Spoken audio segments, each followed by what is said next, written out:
Parul de la Cleja. Asfaltarea drumurilor principale pe o distanță de 5 km și pertruirea drumurilor secundare. Nu aș vrea să mă întorc înapoi la anul 2000, când drumurile știți cum arătau, atât în Somoșca cât și în Cleja. Deschiderea unui sediu notarial. Dacă până acum eram obligat să mergem la Bacău pentru a face un act notarial, acum avem în Cleja. Avem în casa socrului meu, unde nu mai locuiește nimeni, acel spațiu este dat fără să plătească vreun ban, numai să rezolve problemele comunității din Cleja. Deschiderea unei farmacii în satul Cleja. E bine să nu avem nevoie de medicamente, dar iată-ne, de multe ori avem și această necesitate. Este o farmacie la standarde europene și zic că este un lucru foarte bun. Modernizarea primăriei și construirea unei anexe la primăria Cleja pentru oficierea căsătoriilor. După cum bine știți, avem o primărie frumoasă și am o cinstea și onoare ca această primărie să fie sfințită de preasfințitul episcop Percă. Aurel Percă. Este un lucru bun, este un lucru care nu putem să uităm niciodată. Sprijin financiar pentru cele 4 biserici.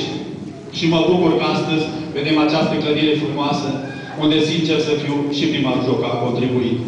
Să ne aducem aminte că în 2000-2003, atunci când ne-am mutat de subsolul acestei încăperi, aveam gheață, că și eu am participat la multe slujbe aici. Și am plecat cu părintele la București și am obținut atunci de la domnul ministru Răzvan Teodorescu suma de 100 de milioane. Au fost niște bani, după care în 3 săptămâni ne-am mutat sus și am continuat această activitate.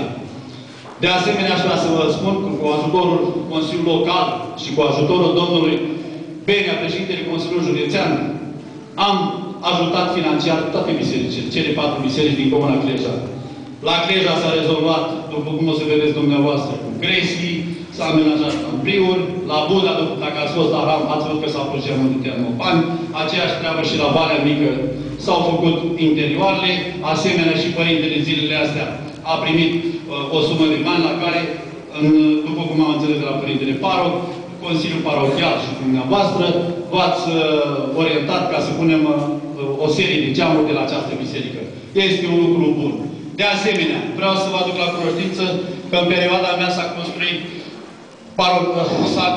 s-a construit două parochii. Parochia de la Valea Mică și parochia de la Buda. Este un lucru extrem de bun. De aceea, atât Buda cât și Valea Mică, acum avem parc. Unde, după cum știți înainte, aceste biserici se slujea parocul de la Buda și parocul de la Doja. Amenajarea a 2 cabinete medicale și un cabinet stomatologic. După cum bine știți, cum arăta cabinetul medical de la Somoșca și cum arată acum. Prin efortul pe care l-am depus și am reușit ca acel cetățean care locuia în această biserică, acum avem, consider eu, un cabinet medical bine aranjat și în discuțiile pe care le-am avut cu doamna doctor, consider eu că o să fie acest cabinet dotat și cu aparatură modernă. Regularizarea părâului Cleja s-a realizat până la ora actuală pe o distanță de 2,2 km.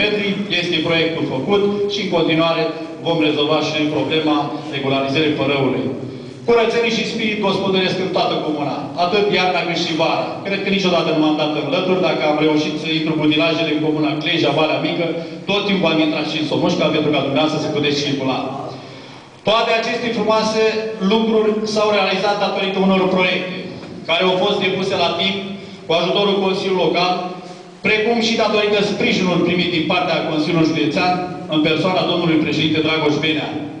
De când am fost ales, am cunoscut necazurile și greutățile dumneavoastră, considerând că familia mea este formată tocmai din cetățenii comunii.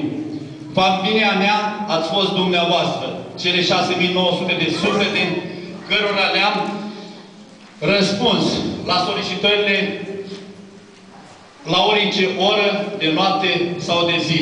Nu cred că a trecut vreo săptămână ca să nu mă vedeți în satul Somușca și nu cred că cineva vreodată a vrut să mă oprească să stea de vorbă cu mine și n-am fost la dispoziția dumneavoastră. Sunt mulțumit de ceea ce am făcut și mă mândresc cu cei care m-au ajutat în realizarea acestor investiții. Tot ce am realizat rămâne pentru generația tânără, pentru că atât eu cât și dumneavoastră muncim pentru copiii noștri. Pentru mine au vorbit și vorbesc faptele. Eu nu vă cumpăr votul cu promisiuni, băutură și alte ajutoare materiale trecătoare. Niciodată atacurile mortare în campanii electorale nu le țin de cal locuitorilor comunei. Eu nu atac și nu jignesc pe nimeni. Locuitorii comunei noastre nu merită așa ceva. Prin votul dumneavoastră alegeți viitorul satului și a comunei. O veche zicală spune: să nu uiți niciodată de unde ai plecat.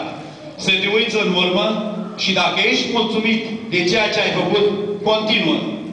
De aceea m-am hotărât ca prin votul dumneavoastră să aduc până la sfârșit 5 proiecte aprobate pentru care urmează licitația de execuție și anume: alimentare cu apă a satelor Cleja, Valea Mică și Somușca. Termen de execuții 1/8/2008. Mă bucur că în mijlocul nostru se află și doamna Lenuța Benchea, care s-a ocupat special de această problemă și dumneavoastră vă poate confirma că suntem la faza de licitație. Alimentarea cu apă, dacă alte lucruri s-au început, zic eu, de la Cleja, de data aceasta vom începe alimentarea cu apă din satul Somușca. De asemenea, Părintele Paroc vă poate confirma că Preasfințitul Petre Gherghel ne-a dat aprobare ca acele bazine de alimentare cu apă să fie puse sus în terenul parochiei. Am făcut act prin notariat și consider că aproape suntem gata cu toate actele. Deci data din 1/8/2008 este termenul de execuție a acestei lucrări. Serviciul de salubrizare, așa cum v-a anunțat Părintele Paroc, la Somușca, pe data de 6/5 începem salubrizarea. Aș dori ca toți cei care nu sunt informați, nu aș vrea să auzim niciun fel de discuții, că vor fi impozite mari, că nu știu ce se va întâmpla. Consiliul Local a hotărât o sumă mică, începând de la 0,50 de bani până la 1 leu de persoană, dar deocamdată nu vom plăti nimic ca vreo 2 luni de zile, ca să vedem cam cât gunoi iese din comună. Că nu o să fie nevoie ca în fiecare săptămână să intre mașina ca să ne strângă gunoaiele.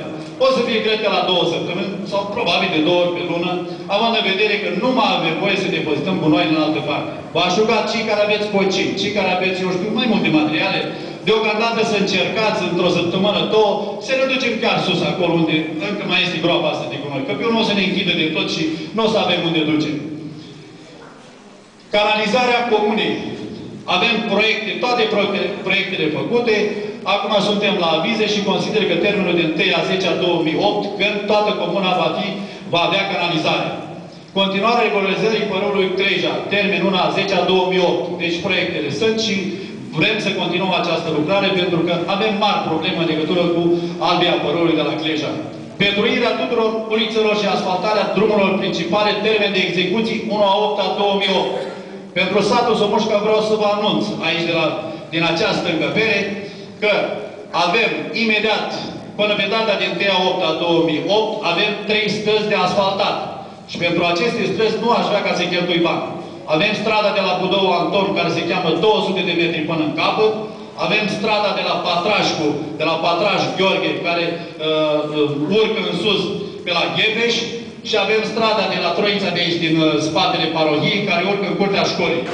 Restul străzilor, vreau să vă anunț, dacă vremea ține așa, deja avem contractată lucrarea și tot ce înseamnă de la transformator la deal, de la familia Hobori și tot ce înseamnă de la Valentin Benchea, toate străzile alea vor fi petruite. Am să mă țin personal de aceste mașini ca să rezolvăm această problemă. Nu am putut intra. Puteam să intrăm până acum, dar eu vă promit că săptămâna viitoare fac tot posibilul ca să putem să intrăm.